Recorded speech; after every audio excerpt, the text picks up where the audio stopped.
Well, thank you very much. Hello, everybody. How are you? Hi, darling. Hi. How are you? Thank you very much, everybody. This is an honor. And, you know, I walked in, the first question that I asked, should we change the name from Fort Liberty back to Fort Bragg? First question.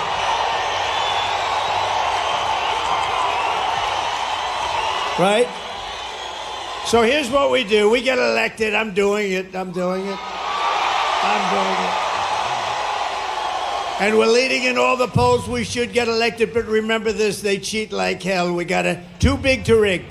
We need too big to rig. So I just appreciate being here. You know, we did win 2 world wars from Fort Bragg. Right? So this is no time, look at that big guy. This is no time to be changing names, but we're going to do that. We're going to do everything we can. We're going to get it back. We're going to bring our country back. We're going to bring our country back. Thank you, everybody. Let's have a little fun, right? Okay? Good.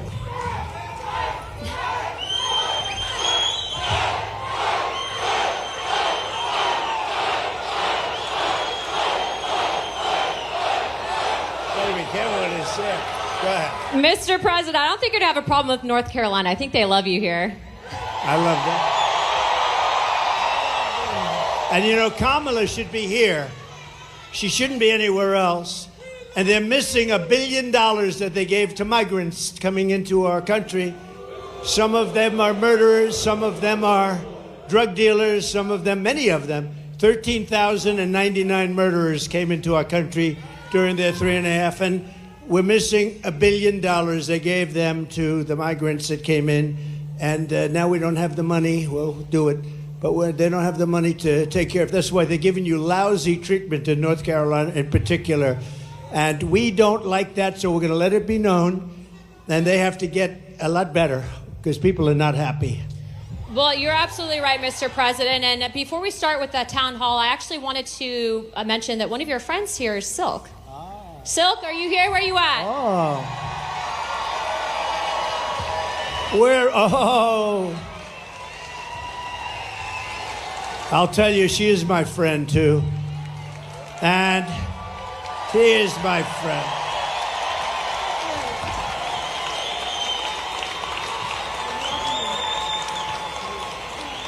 She is my friend. Oh, wow. Hey, North Carolina. Real quick now, I want y'all to listen up. I'm a little ticked off. I just want you to know I'm a little ticked off, and I'm going to tell you why. $750. Oh, my. Where American tax dollars is being used to fund illegal aliens into our country. And these illegal aliens didn't pay one dime or 1 red cent into our systems. And all Kamala Harris and Tampon Timmy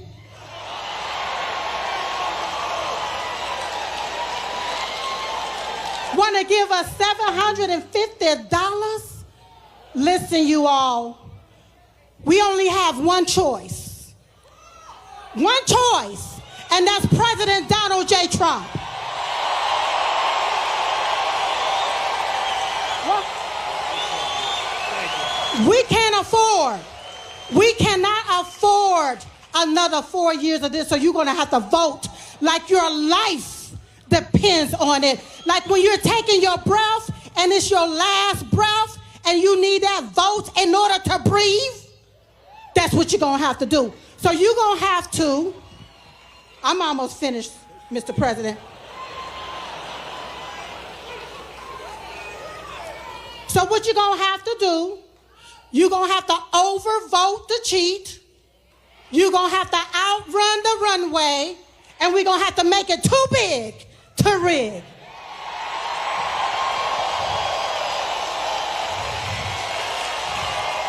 Woo! can feel diamond rising up in me. Because you have to vote right so you won't get left again. Vote red, R-E-D. Remove every Democrat.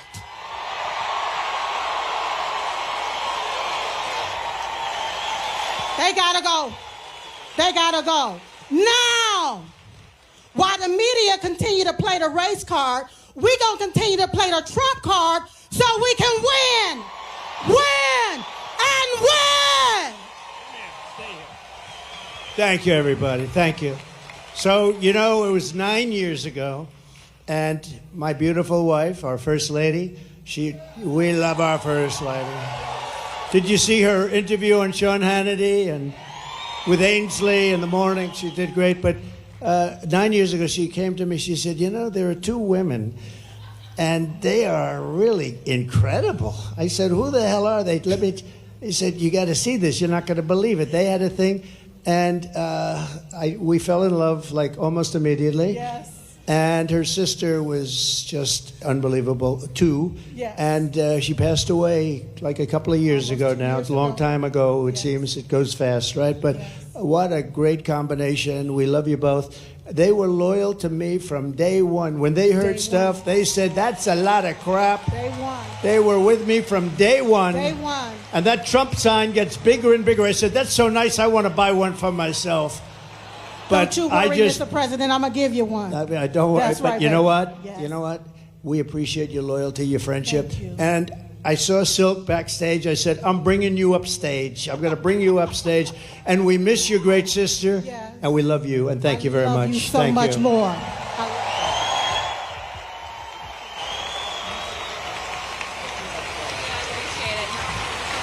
Thank you.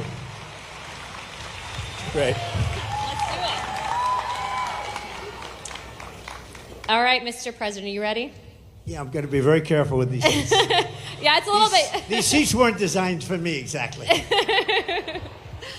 All right, Mr. President, our first question comes from Allie. She was one of the residents here in North Carolina that was directly impacted by the hurricane, and it destroyed her community. Allie, where are you at? Hi. Perfect. Okay. Good evening, President Trump. My name is Allie, and I'm from the foothills of North Carolina. Our entire community has been decimated. Thank you, President Trump, for visiting the disaster sites to bring attention and donating millions in relief. Thank you, Allie. This week, we have learned that not only did 13,000 murderers illegally cross our border, but FEMA is out of money because they have been providing $9,000 to every illegal. Enough is enough. We must put Americans first. How soon will you start deporting the murderers? So let me just tell you that you're right about that. It's 13,099 to be exact. And murderers, many of these people murdered more than one person. One did 7. These are not people we want in our country. So this was, I guess, released by somebody that loves us, maybe in Border Patrol. We don't know exactly where the numbers, but these are certified numbers. And you had 16,000 drug traffickers. You had numbers that nobody's ever seen, 645,000 criminals overall. They're in our country. Nobody has any idea. They're from places unknown. Nobody knows who they are, what they are, but we know that we have over 600,000 people released into our country, along with the ones that you were talking about, the 21,000. But of them, 13,000, more than 13,000 are murderers. And some were on schedule to die. They were scheduled for the death penalty. And we have them now nicely ensconced in our country. I'll tell you what. We have the worst president and the worst vice president in the history of America. They are horrible. They are horrible.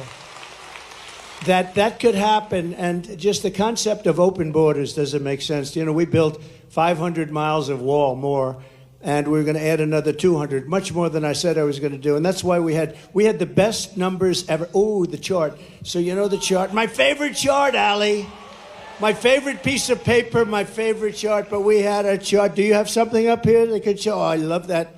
I love that chart. Oh, I love that chart.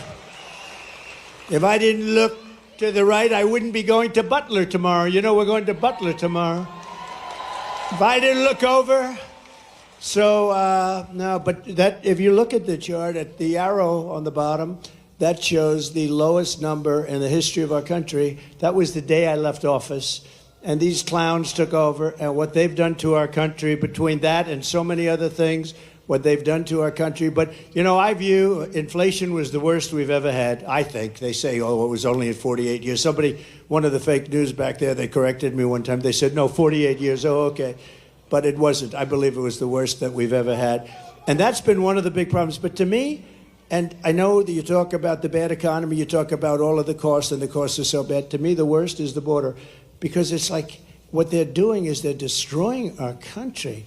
And it's not easy. We're going to get them out. We're going to have the largest deportation in history. I'm not proud to say that either. But it's a tough thing to do. And we're going to get, Anna, we're going to get the criminals out. We're going to start with the worst of them, and we're going to get them out. And you know who's going to help us? Local law enforcement. Local law enforcement. They're going to be great. They know their names. They know their serial numbers. We're going to get them out. And, you know, very simply, we have a little thing called MAGA. Everybody here knows MAGA. It's called Make America Great Again. That's what we're going to do. We're going to make America great again. Thank you, darling. Really good question. Thank you. You know, Mr. President, to your credit, too, I think that's largely why you've actually outpaced every other candidate for president with the support from the Hispanic American community, because it's not just erasing. We all want border security. So thank you, Mr. President. It's an incredible community that I don't know, it's just a very energetic. You know that, right? It's energetic. And they're very entrepreneurial, and they love our country. And we've gotten record numbers with the Hispanic community. And I don't know, it just works. It just works, so I appreciate it very much. Thank you, darling, very much. Thank you, guys. All right, Mr. President, our next question is from John. He was a Green Beret captain who was actually kicked out of the military. I think he's going to share his story with you. 1 second. Hi. Good-looking guy. Thank you. Good evening, Mr. President. I'm John Frankman. I was a Special Forces Green Beret who was forced out of the military because of the COVID-19 vaccine mandate. That's good stuff, right? That's good. That's good. So the Biden-Harris DoD COVID-19 vaccine mandate was very damaging to the military. It forced thousands of service members out, and thousands do not want to join now. The Biden-Harris DoD has the lowest recruiting in modern history, and now they're pushing more woke training. So how do you plan to repair the military from the damage that was done and hold military leaders accountable? So I want to have them come back into the military with pay. And, you know, they've been talking about that, but it never happened. They never did what they said they were going to do. There should have never been a mandate. That should have never happened. You should have been given choice, as we say. We want choice in education, and we want a choice there, too. And that should have never happened. And, you know, we've lost some of our best people in the military, too. Did you leave? Did you ever take the vaccine or anything? I never did, sir. So you want a choice, yeah. And would you go back in if they were able to? As long as there's accountability, potentially. Yeah, no, there would be accountability, is right. We'll fire their asses. But we don't want to lose this guy. We want to he's central casting. We want to get him back in. Yeah, we're going to take care of it. I hope you do come back. Or I hope you do very well outside, to be honest. Wherever you are, I just want you to do well. But we're going to get a lot of people coming back. They should have never had the mandate. The mandate was a big mistake, and they treated people terribly, terribly. Okay? Thank you very much. Great. Mr. President. You look great. Thank you. We lost a lot of great people. Also in other, in police forces, I mean, a lot of people were forced into doing things they didn't want to do. But I love that question. That's a great question. Thank you very much. I also, too, if I could, Mr. President, I don't think I've told you this story yet, but actually we had some of our friends that had been deployed, and one of our friends actually was shot pretty badly and ended up going to Walter Reed. And to put in perspective, there's a lot of politicians that will take photos with the military, but they don't care. But President Trump actually went privately, didn't ask for a photo opportunity, and he said thank you to our friend that had been shot in combat at Walter Reed. His heart's in it. He loves our community. And when I say that he has your back and he's going to make sure that they're accountable, he will. Thank you. Thank you very much. And I'll tell you, we have a great military, we really do, but Walter Reed, you mentioned the name, and that hospital was unbelievable. The doctors are unbelievable. They had a lot of problems with getting there, getting to it, managerially getting in to see. But we had the best doctors. They could do things that nobody else could do, and they got to see some really badly hurt people. And the level of talent at Walter Reed, it's just an incredible hospital. So we have to pay our due respects. You hear so much about government-owned or whatever. I don't think there's a better hospital in the world than Walter Reed, so we should say that, right? Yes, sir. Yes, sir. Mr. President, our next question comes from an active duty service member here at Fort Bragg. They like it. Austin, where are you at? Oh, front row. That was good. Good evening, Donald Trump. Thank you. President, oh, never mind. I've never done this before. I'm an active duty soldier here at Fort Liberty, and I want to start off by saying I'm here in personal capacity. He meant Fort Bragg, right? Yes. Fort Bragg. It's all right, guys. No. Are you not? You're not a soldier now? No, I am a soldier. I'm currently active you are. duty. Okay. Good. But on a... Oh, shit. Thank you, so. I'm here in my personal capacity, not speaking on behalf of the Army or DOD in any way. Right. This week we saw the missiles flying into Israel from Iran and how impressive the Iron Dome is in protecting Israel. What are your thoughts on the Iron Dome for America? I love it. I love it. How can you? I love it. We're going to have it. One of the things I say, we're going to have an Iron Dome. Why shouldn't we have an Iron Dome? And you see how effective. So the other day, 287 big missiles, ballistic missiles, were shot into Israel. Every single one of them was taken down. Well, why shouldn't we have that? And it's all going to be made in the United States. It was our technology. It's all going to be made in the U.S., and a lot of it's going to be made in a place called North Carolina, if you don't mind, okay? And I think I just learned the secret. Look, we're going to win. I believe you got to get out there, you got to vote and all that. But I think I just learned the secret to winning absolutely and by massive margins. I'm going to promise to you, as I said at the beginning, that we're going to change the name back to Fort Bragg, because I think when that word gets out, I just see this great-looking soldier just accidentally said Fort Liberty, and he got almost booed the hell out of the place. That was not good. Anyway, I believe it's absolutely something that we want to have for safety. We're a target for a lot of different places. I listened to Biden yesterday.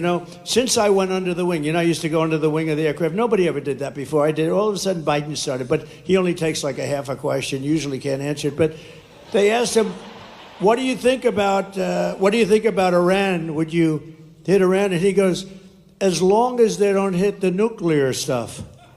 That's the thing you want to hit, right? I said, I think he's got that one wrong. Isn't that what you're supposed to hit? I mean, it's the biggest risk we have. Nuclear weapons, the power of nuclear weapons, the power of weaponry. I rebuilt the entire military, jets, everything. I built it, including nuclear, and I hated to build the nuclear, but I got to know firsthand the power of that stuff, and I'll tell you what, we have to be totally prepared. We have to be absolutely prepared. But when they asked him that question, the answer should have been, hit the nuclear first and worry about the rest later. And that's what they should. If they're going to do it, they're going to do it. But we'll find out whatever their plans are. But great question. Thank you very much. Thank you. Thank you, Appreciate Austin.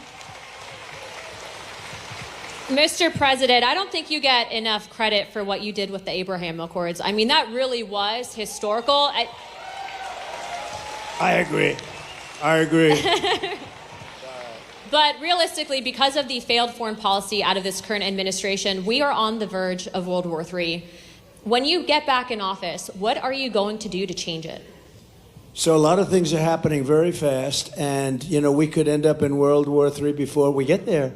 The way it's going right now, look at Russia with Ukraine, that's a disaster. Look at the Middle East, it's exploding all over the place. And we have people that, look, we have a president that he spends most of his time on the beach sleeping.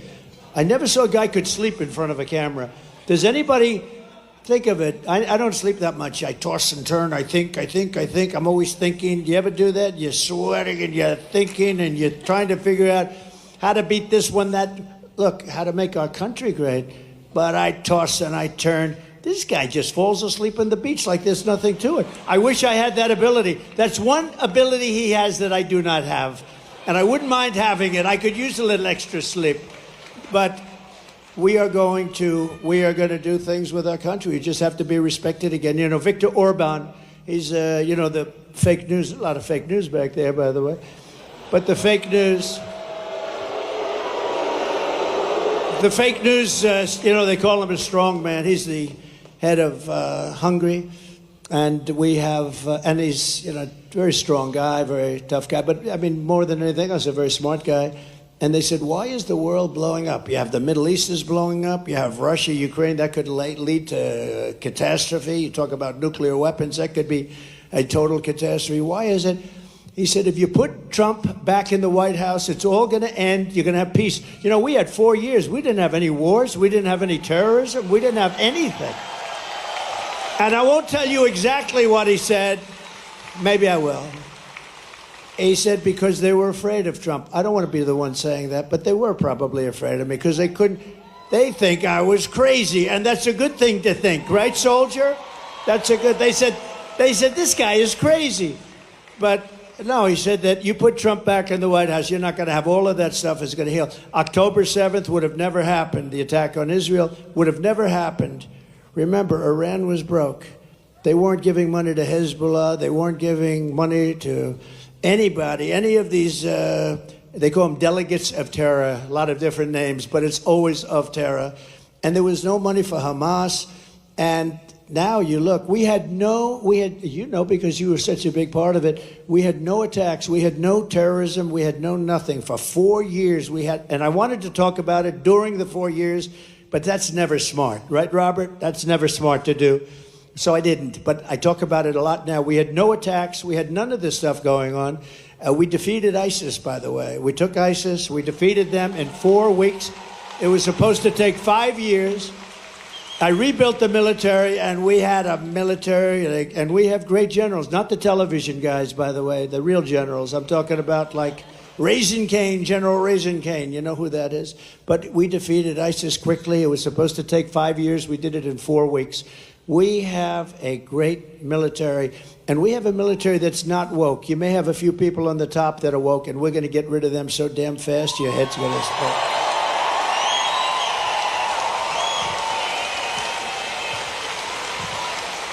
Yeah, he's not kidding. I mean, we've traveled around the world just on Codels, and every single world leader that we met with said that they needed you back because you'd be tough on China. They know that other people won't be tough on China, but you'll be tough on China. Well, even China likes us back. You know, China wants to see a little stability too, but I charged China hundreds of billions of dollars in taxes and tariffs, and they paid it.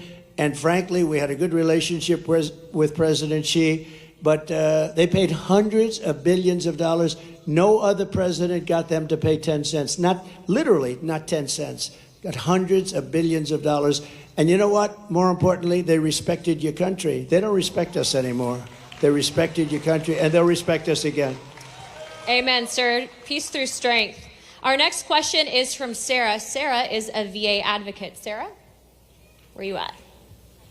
Oh, perfect. Hi, Sarah. President Trump, nice to see you again. We're working now. As you know, you talked about Walter Reed, sir, and I'll just say my husband is one of the most catastrophically wounded surviving service members, and you visited with him there many times. Wow. And this past July, you saw him in Charlotte. Yes, sir. Is he here? No? Not tonight, but you just saw him this summer, so he was so happy to see you this summer. Great. Yes, sir. Yes, sir. But I want to talk about all the advancements you made for community care, and you empowered veterans to choose their own providers. And Secretary Wilkie.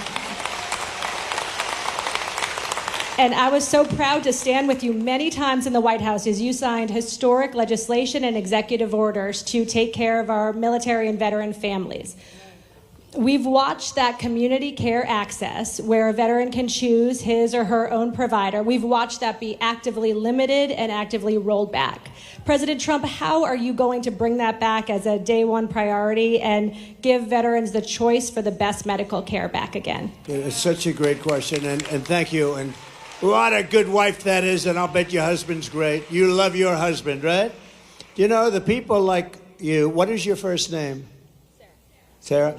People like Sarah are so important to our country because they take care of people that are great heroes, real heroes, and they take care. And if they didn't take care, or the hospitals would be unable to do it. They just would be there. This right now. I mean, with all of the migrants have taken over our hospitals. They've taken over our schools. We don't have anything, but people like Sarah, the job they do is incredible, and they do it out of pure love. They don't do it for any other reason. They do it out of pure love. And we have to help them. We have to help them because the medical costs would be unaffordable by our nation. It would be totally unaffordable. And it was better before, and I heard it sliding. I spoke with Robert before, and who did, by the way, an incredible job. You did an incredible job. Stand up, please. Stand up. And Sarah, thank you, Robert. You know, we had a 92% approval rating at the VA, 92%. Now it's down into the 40s. We had a thing called choice, where if you had to wait too long for a doctor, you know the story. If you had to wait too long, guys were waiting 4, 5, 6 months. They go in with a minor problem. They end up being terminally ill because they didn't take care of it. It could have been taken care of with a shot, with a pill, with a minor operation. They end up dying. And we changed it, and we had choice.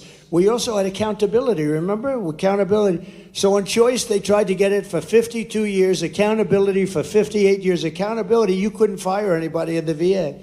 And I said, that's no good, because you had sadists in the VA, you had bad people we had some bad people. And we fired about 9,000 people, and we replaced them with 9,000 good, loving people that love our heroes, right? That love our patriotic heroes. And that was a big thing. And I just said to Robert, how's it going nowadays? How is it going? And he said, they're getting rid of choice rapidly. Choice is when you can't see a doctor rapidly. You go outside, you find the doctor, you get yourself fixed up, and Sarah, we pay the bill. And it was a great thing. And he said it's rapidly not being used, not being allowed to be used. And, you know, I think it actually didn't cost. I think it was probably, in the end, we probably saved on it. But money isn't the big thing here. I think we saved money on it because people would get very, very sick. These are people that would wait 4, 5, 6 months to see a doctor. If you had to wait more than one day, you go out, you see a doctor. We had bills negotiated, fees negotiated. You know, we can't be totally crazy with this because the doctors are pretty good business people, I will tell you, right? But we had a lot of fees negotiated. But you'd go out, see a doctor, get yourself fixed up, and you have no problems. It was one of the best things we ever did. And now this group of lunatics that don't give a damn about the military, they're making you go through that waiting of 4, 5, 6 months again. And our people can't we have great doctors, but they can't handle the loads. And we're going to go back. We get back in, we're going back to that, right? We're going back to it immediately. Yep. You're going to be in great shape, Sarah. You and your husband are going to be in great shape. And thank you very much. Incredible. Thank you, Sarah. Mr. President, we actually have someone that, and before we ask his question, I wanted to read this to the crowd. He had actually written a letter to you after you'd been shot in Pennsylvania. Dear President Trump, watching you during the Butler rally and you getting back up, both my wife and I gave a sigh of relief as well as a few tears. I would be honored if you would accept this small token that I received as a young Marine in Vietnam. My wife and I both thought it appropriate. God bless you, your family, and the United States of America. Sincerely, Dwight. Dwight, where are you at?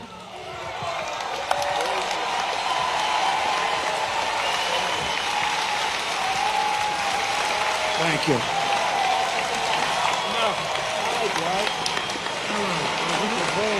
Whoa.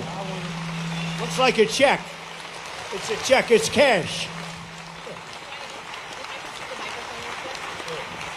For those of you who may not know, Dwight had given President Trump his Purple Heart. That's right. That's right. I couldn't think anybody more deserving of a Purple Heart. Thank you very much. You took it, you laid down there, you got back up, and the first words out of your mouth was fight, fight, fight.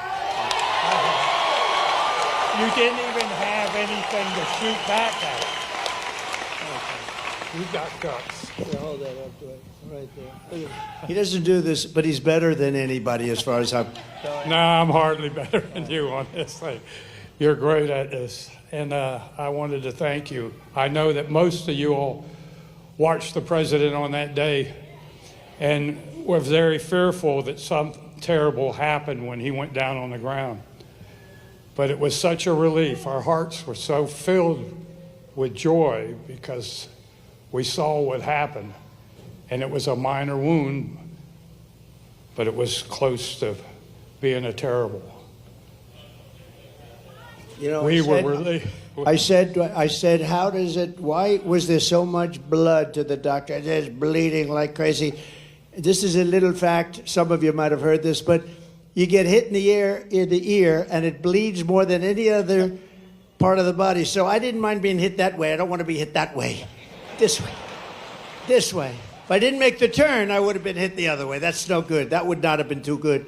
But it is true, and I got very lucky, and maybe it wasn't so much luck. Maybe there's something else, right? Maybe there's something else up there, but that's great. Thank you. You also took the time out to write me a beautiful letter and gave me a challenge coin.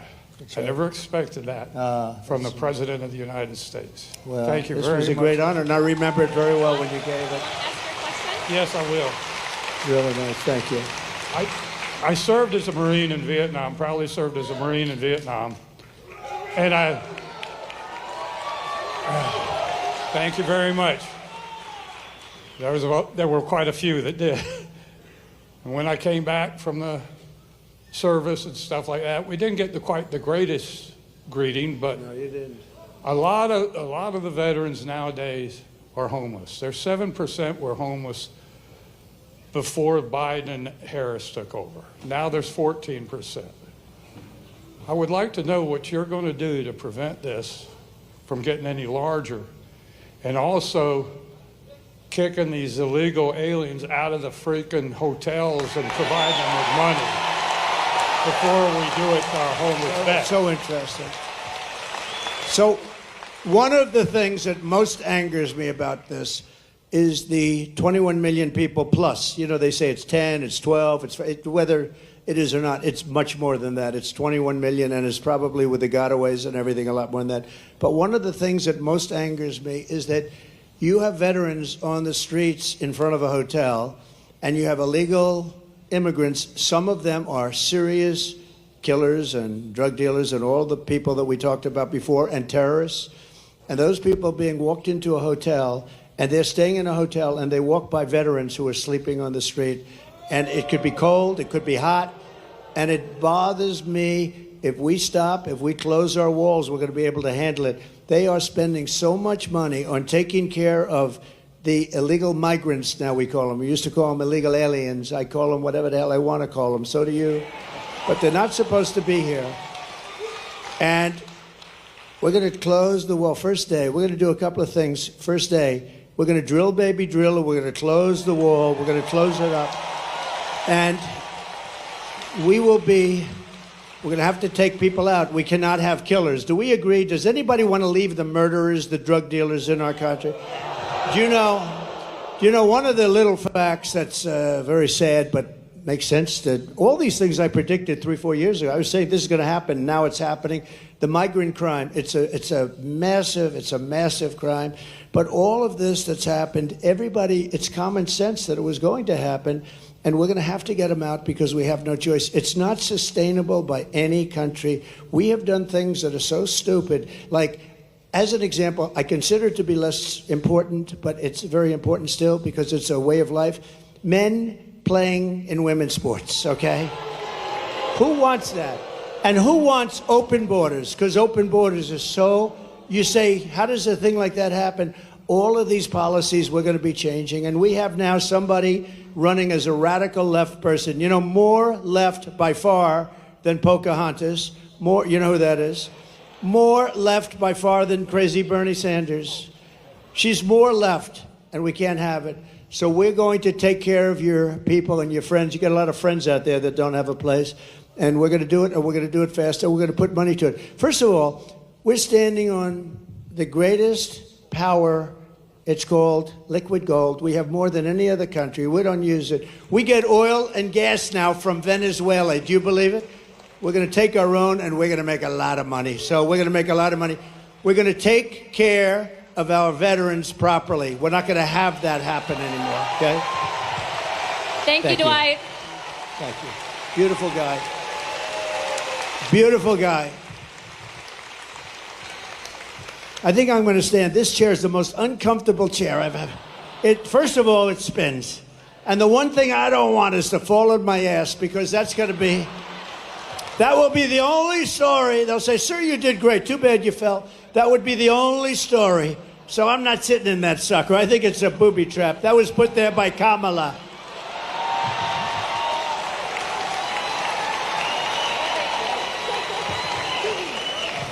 Well, that brings me to my next question. So you're talking on immigration and border security. So we all know that that's tied to national security. And the one thing that ticks me off is you have Kamala Harris, who runs on the fact that she's a minority woman.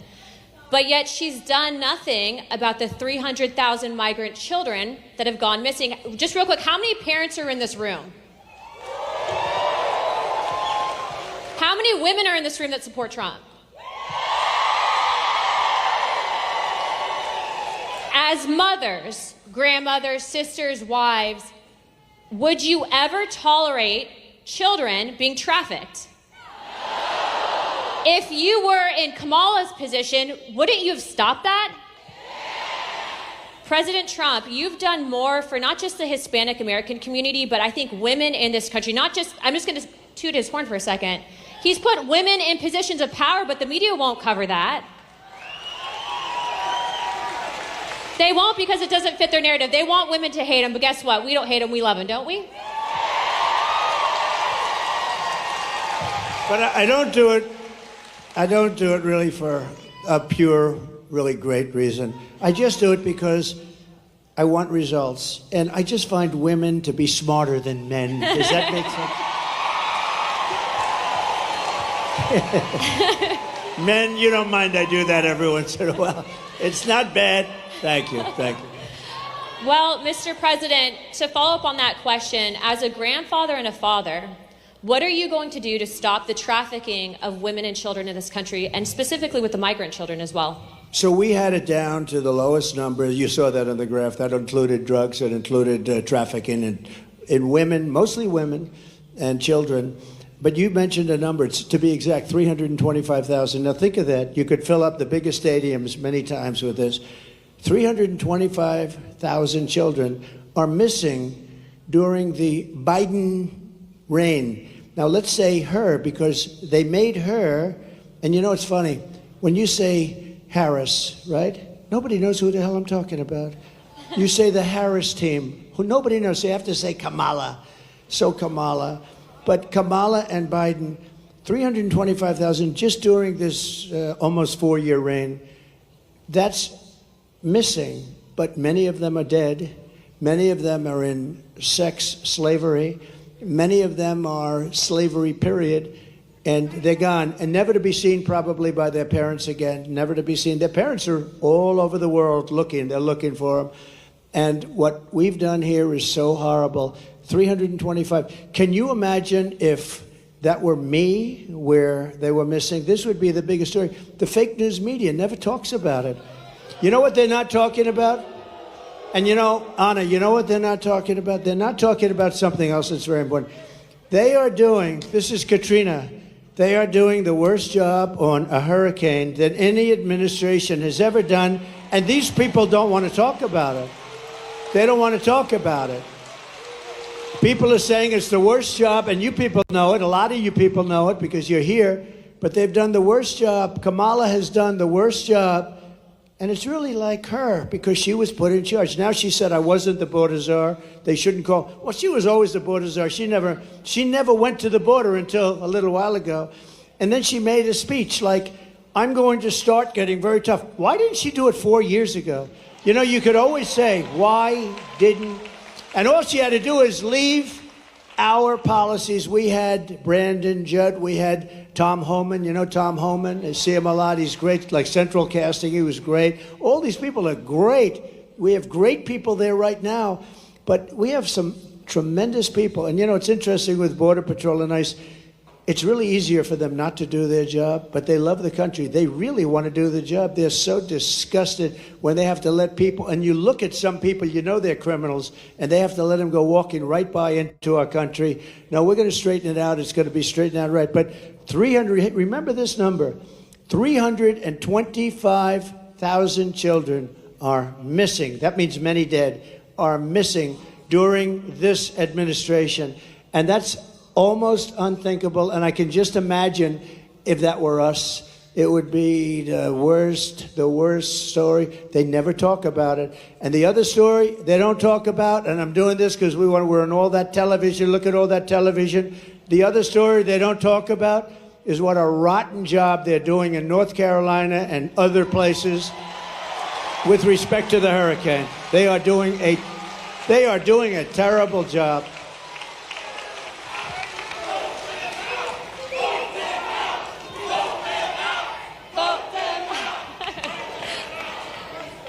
Mr. President, to follow up on that, because the media is here, I do believe that they've intentionally, and this is my opinion, not helped out those residents because it's red communities that are impacted.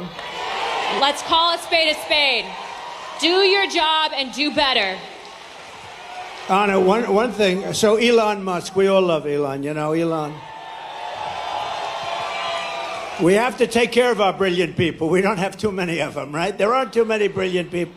But I got an emergency call 2 days ago to speak to Elon, and he endorsed me very strongly. He endorses me almost every day. He wants us to win so badly. But Elon is a brilliant guy between the Tesla and this, that, the rockets. But he also does something called, you know the link, Starlinks. So he has Starlinks. Now, I'm not too familiar with it. All I know is it's really supposed to be great. So they call because in North Carolina and parts of and a little bit Georgia, but in parts of North Carolina, every line is down. There was no calls, no anything. Nobody could get through to anybody. And I got a call from a big person in North Carolina. Could you possibly call Elon Musk because we need help with Starlinks? Could we get Starlinks, you know, really? And I did, and he was great. And, you know, he did something he had it ordered. I got a call during my phone call. They called me up, the people from North Carolina, and they said, thank you very much for helping us with Mr. Musk. I was talking to him. He wasn't off the phone. I said, do you have some kind of a thing that we're talking and you're ordering people? This was the craziest thing. No, he's like, I'm talking. So, Elon, thank you very much. I appreciate it. I'll see you. He's going to Butler tomorrow. You know, Elon is going to Butler. But I asked him about Starlinks. Would you be able to get a certain section of Georgia? They're going to fly them in with helicopters and everything else. Would you be able? And as I'm talking to him, they're calling me on the other line, thanking me for getting it. So I got to ask him what the hell that was all about, right? He's probably got some little contraption that he's going like this as he's talking to me. He's incredible, that guy, I'll tell you. But he got a tremendous for Georgia and for North Carolina, the Starlinks. They got here's the one thing they have to do. They have to distribute it. They have to get it out there. He got it here, but they have to get it out there. They're not getting it out. That's FEMA. They've got to get it out. So important. But he's really done a great job, so we appreciate it. Thank you, Mr. President. Thank you for all you're doing continuously. Our next question is from Pete, who is a Marine Corps veteran, and his question is going to be covering the withdrawal of Afghanistan. Pete?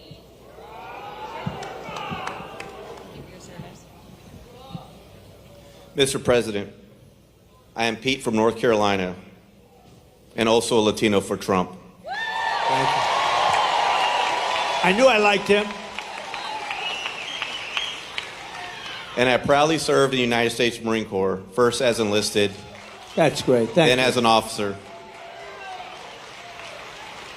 Despite what the Vice President says, we sadly lost 13 under her watch. It sickens me, many of my fellow Marines, as well as my friend, Lieutenant Colonel Scheller. There has been zero accountability for the terrible withdrawal. What will you do to make sure we have accountability for what happened? Okay, it's great. It's like, I know more about that subject than any subject we spoke about, because I think it was the most embarrassing moment in the history of our country. There was never anything. I don't think Putin would have gone in and invaded Ukraine if that didn't happen. He saw that. He said, hey, these people are stupid people. They're idiots. And, you know, they only respect power and force. When they saw that, by the way, if I were president, Putin would have never done it, period. And you would have never had the attack, and you wouldn't have had inflation, and you wouldn't have had the problem that we're talking about. Because, you know, I had it down to 5,000. I was getting out. They were there for 20 years. But a couple of things were done wrong. Number one, they should have kept the military base, right, Bagram? So you have a military base, one of the largest bases in the world. We left it. It's 1 hour, forget about Afghanistan. It's 1 hour away from where China makes its nuclear weapons, okay? You gotta keep that. And they didn't. They fled. They left. We had, as you know, 18 months. I called up Abdul. Abdul is the head of the Taliban. That's the ones that do the shooting, okay? Not the Afghans. It's called the Taliban. And the press said, why would you call him? Because that's where the shooting is. And I called him up. We didn't have, it was nasty. We didn't have one soldier killed, because they were killing a lot of our soldiers, the snipers, and a lot of them with the Obama-Biden administration before I got there, and a lot of them. And I called them up, had a rough call. And after that call, we didn't have one soldier killed for 18 months. We didn't have one soldier shot at for 18 months. And then we had a terrible election. We're not going to let that happen again. We can't ever let that happen again. We're not going to have what a shame that was. But we had an election, and these guys took over, and it all started up again. And what they did with that withdrawal was so bad. Number one, we lost 13 great soldiers. And as you know, I know the parents of a lot of them. But we lost the soldiers. We left $85 billion worth of equipment behind. We left Americans behind. Everything was wrong, and we embarrassed our country. I really mean, I think it was the most embarrassing. The one thing you do is you take the soldiers out last. Okay, they took the soldiers out first. A 5-year-old child would tell you that. The other thing you do is you fire every general that was involved in that case, because those guys were incompetent. And you haven't heard the last of that, I promise you. You have not heard the last of it. What a terrible thing that was. Worst, one of the most embarrassing, me as a person that loves our country, that was the most embarrassing moment in the history of our country, in my opinion. Thank you. We're gonna take care of that. I gotta get back in.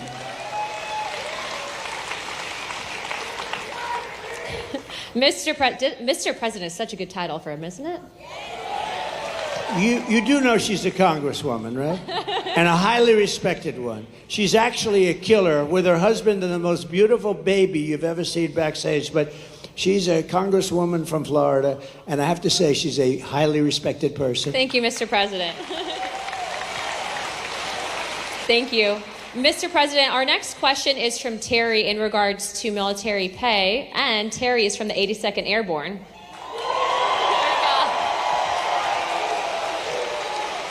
Mr. President, thank you for being here. My name is Terry.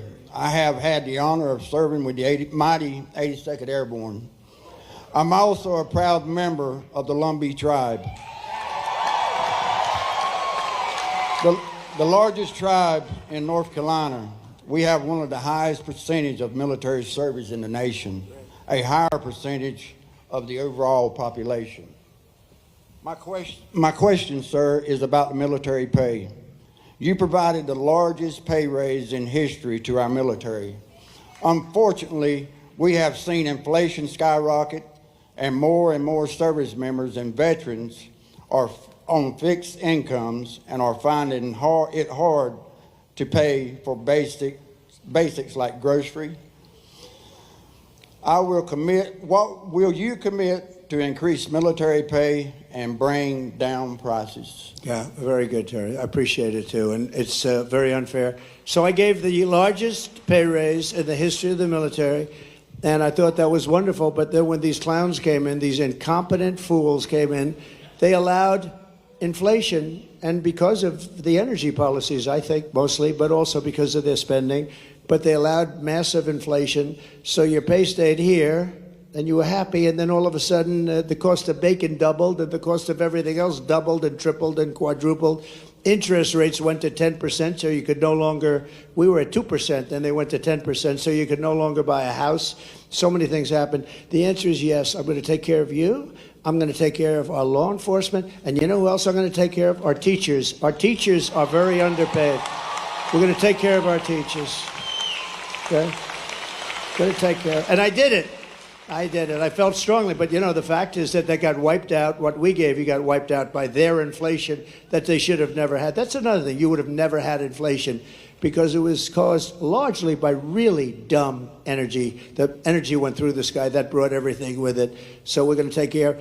But law enforcement also, and your teachers, okay? Thank you, Mr. President. We now have time for one last question. So our last question... Make this a good one. Our last one comes from Matthew. Matthew? He was an F-15 pilot. I won't hold that against you. Yeah? Here, I got it. Mr. President, first off, I want to speak on behalf of everyone here and say thank you for taking time tonight to speak with our troops. Thank you. Thank you very much. We got a lot of good-looking men in this audience, don't we, huh? And a lot of good-looking women also, by the way. Thank you very much. Okay, go ahead. I'm going to revisit something you've talked about already. My name is Matt Lohmeyer. I was an Air Force F-15 pilot, and I was a commander in your newly created U.S. Space Force. I am also the first veteran of the Space Force because under the Biden-Harris regime, I was fired from my command and lost my pension for criticizing DEI trainings that were rampant in the military. Those trainings are still dividing our troops, and thank you for saying you would fire those few woke generals who are a big problem. They're gone. I'm going to suggest that it might, in fact, require ongoing oversight and a persistent, consistent, watchful eye within the Pentagon to ensure this monster never returns to the Defense Department. Will you consider establishing a special task force, office, or position to ensure that these monsters never return to the Defense Department? You know what I'll do? And I'm pretty good at this stuff. Sometimes you get it wrong. I'm going to put you on that task force. I think it's good. Not going to do better than him. I'll put you on. Make sure you give the name. Thank you. Beautiful. Right? I have your approval? Yes, sir. I have your approval? We're not going to get better than him. You're right about it. You're right. 100%. Thank you. I'm cut. Mr. President, that wraps it up for the evening. Do you have any closing statements to everyone? Well, I just want to say that it was very important that I got to North Carolina. You know, Laura, my daughter-in-law, gave me the most beautiful grandchildren. But Laura's here. I don't know if she's right here or where is Laura. Would you come out here? She is absolutely the great. Come on up here. Come on.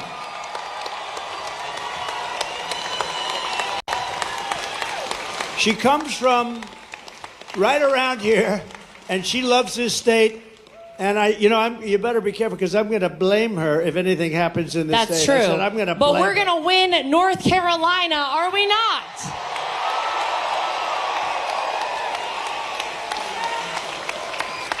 I am from right down the street a little ways in Wilmington, North Carolina, where I was born and raised. And I know I don't even have to ask this audience this question, but are we ready to send Donald J. Trump back to 1600 Pennsylvania Avenue? All right, here's what I need from everybody. You might know that I am right now the co-chair of the RNC, thanks to my father-in-law calling me one evening. But here's how we are going to make it too big to rig. Here's how we're going to swamp the vote. Is everyone in here registered to vote? If you are not, go right now to swampthevoteusa.com and get registered. Go vote early and take every person you know to go vote early. We will win this big league, as Donald Trump says, on November 5th. All right, ladies and gentlemen, thank you guys. I love you, North Carolina. Thank you. I have to thank you because you gave me really a great daughter-in-law. She's really special. And she's along with Michael, who's here, Michael Whatley, they're essentially the co-chairman of the Republican Party. This is a very upwardly mobile person. She's doing good. But you know the truth? She's so good. I'm very conscious of, like, nepotism. But when I did with her, I recommended her. All I did was recommend, and everybody couldn't believe she was even doing it. She is really a person that's incredible. She's respected by everybody. They love her. She comes from here, and there is no place she likes better than North Carolina. So get out there and vote in honor of this wonderful person. This wonderful person. Where's Michael? Will you get up here, Michael, please? Don't worry about the time. The networks will stay with us, right? Michael, would you say a few words? So Michael Whatley, I mean, I guess I like North Carolina because he was the head of the Republican Party. We won the state twice. And last time, when all of a sudden around 3:02 in the morning, we started to fall off on a lot of things, it was ridiculous. But with this state, there was no fall off. He had 602 lawyers working for him. And I said, who the hell is the guy that did such a good job in North Carolina? Because we were leading in Pennsylvania. We were leading all the way along. And these people will do it. They have no shame. And he did the job. And I said, I want to get him. And he's chairman of essentially the Republican Party. And I just want to say you're doing a great job. But I don't want to say it too early. Let's wait till November 6th. I want to wait till the morning after, right? Then I feel confident that we'll say it. But so Michael is from North Carolina. He was the head of your party, and he did a great job, and he went to the top. And please say a few words, Michael. So to win North Carolina, we are going to get out the vote. We are going to protect the ballot. We are going to expand our majority in the House. We are going to flip the Senate, and we are going to send Donald J. Trump back to the White House as the 47th President of the United States. Thank you, Michael. Thank you, sir. Thank you, everybody. Thank you. Thank you, everybody from Fort Bragg. Thank you.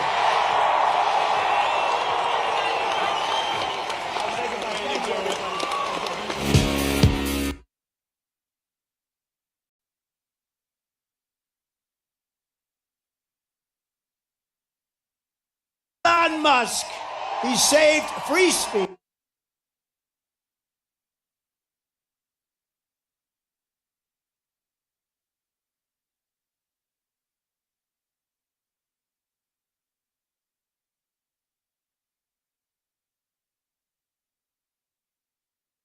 His name is Elon Musk. He saved free speech. He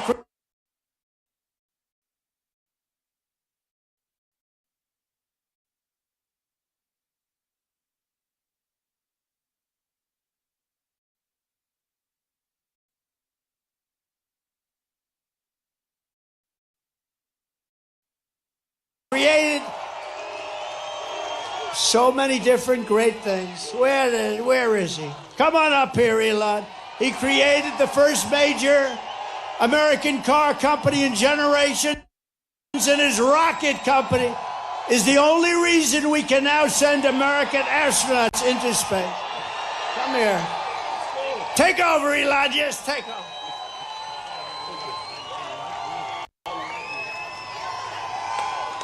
Hi, everyone.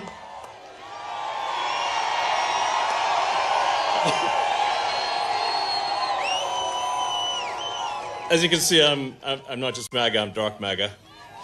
Well, first of all, I want to say what an honor it is to be here. And, you know, the true test of someone's character is how they behave under fire. And we had one president who couldn't climb a flight of stairs, and another who was fist pumping after getting shot. Fight, fight, fight! Blood coming down the face. Now, America is the home of the brave. And there's no truer test than courage under fire. So who do you want representing America? Yeah, absolutely. And I think this election, I think it's the most important election of our lifetime. This is no ordinary election. The other side wants to take away your freedom of speech. They want to take away your right to bear arms. They want to take away your right to vote effectively. You've got 14 states now that don't require voter ID. California, where I used to live, is just passed a law banning voter ID for voting. I still can't believe that's real. So how are you supposed to have a proper election if there's no ID? It's just meaningless. And free speech is the bedrock of democracy. And if people don't know what's going on, if they don't know the truth, how can you make an informed vote? You must have free speech in order to have democracy. That's why it's the First Amendment. And the Second Amendment is there to ensure that we have the First Amendment.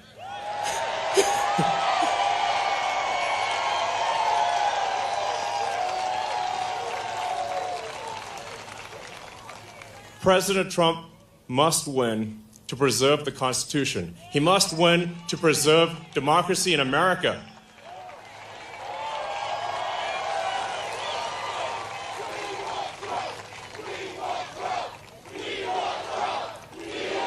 Yes.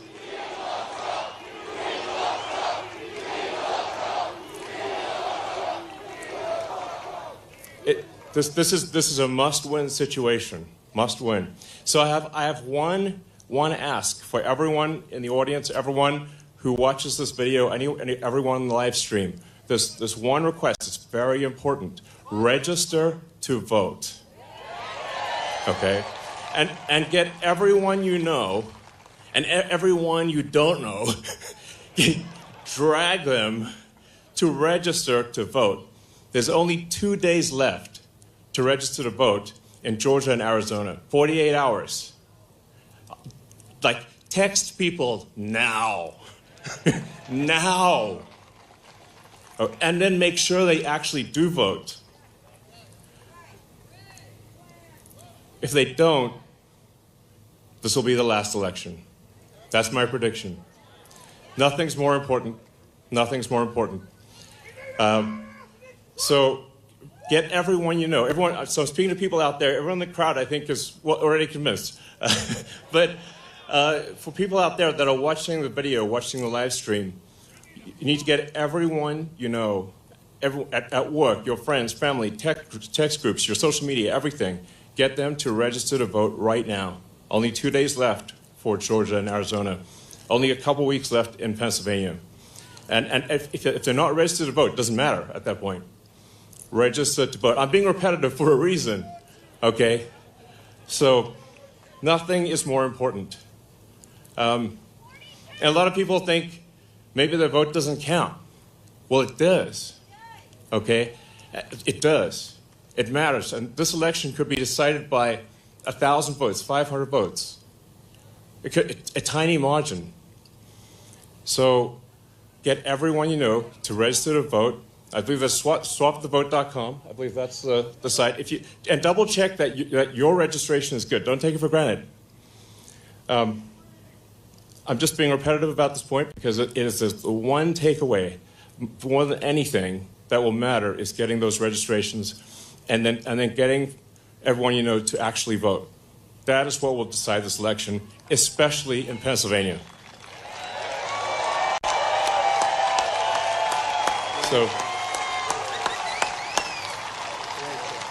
So thank you, and honestly, you want to just be a pest. Just be a pest to everyone you know, people on the street, everywhere.